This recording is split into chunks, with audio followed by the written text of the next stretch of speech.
Hello guys, welcome to Daily Current Affairs series.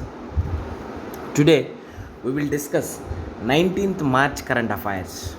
Welcome to our channel, Gear Up for Group 1 exam.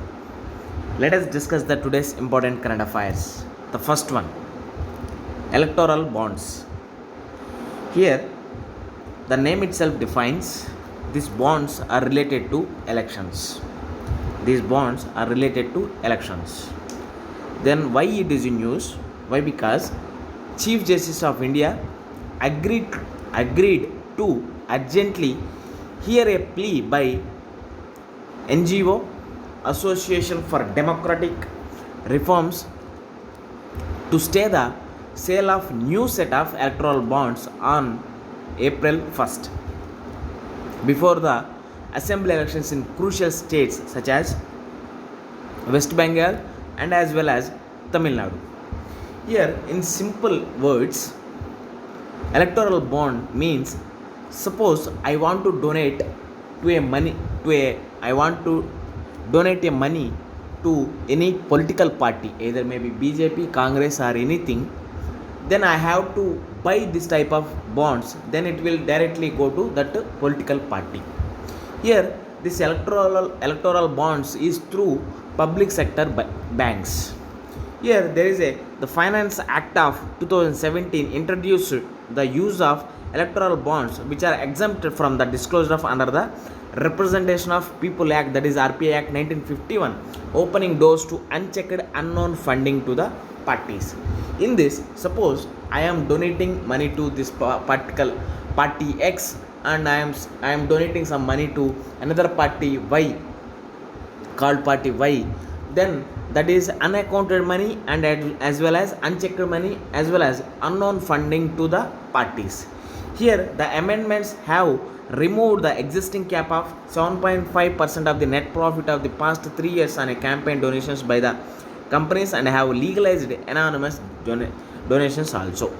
Here, contribution received by any eligible political party in the form of electoral bonds will be exempt from income tax.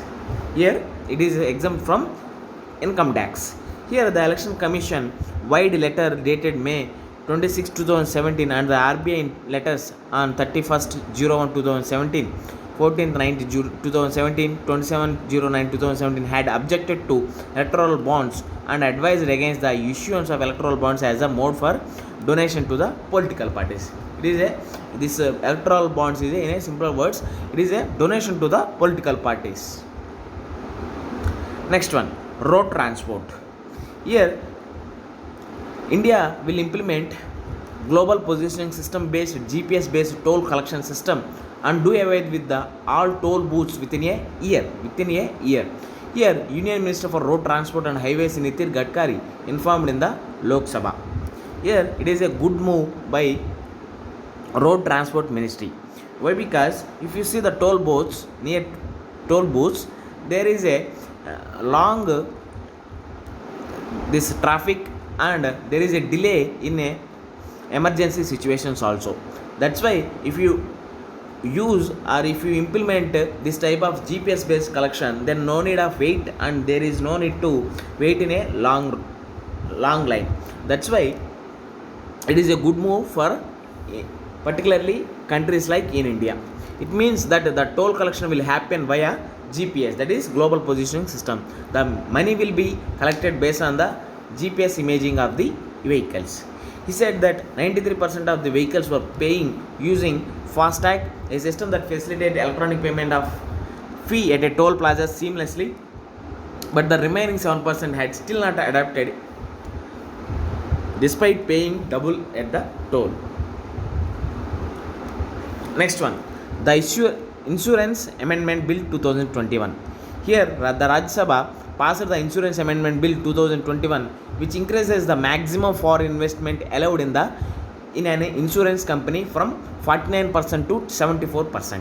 Here, suppose previously, if suppose any foreign company want to invest in any insurance company, there is a cap on that investment that is up to 49% only, but now it is increased to 74%. Here this bill amends the Insurance Act 1938 to increase the maximum foreign investment allowed in an Indian insurance company. That is about the Insurance Amendment Bill 2021. Next one, teacher education institutions, that is TEIS. Ajim Premji University released the first volume on teachers and teachers education. It explored the landscape of teacher education institutions in the country, corruption in private teacher education institutions, the support system needed for teachers, and the problem of those who are on contract. Here, out of the 17,503 teacher education institutions, more than 90% are privately owned, standalone institutions offering single programs localized in a certain geographies. That is about teacher education institutions. With this, we can conclude our video. Thanks for watching. Like, share and subscribe to our channel. Gear up for Group 1 exam.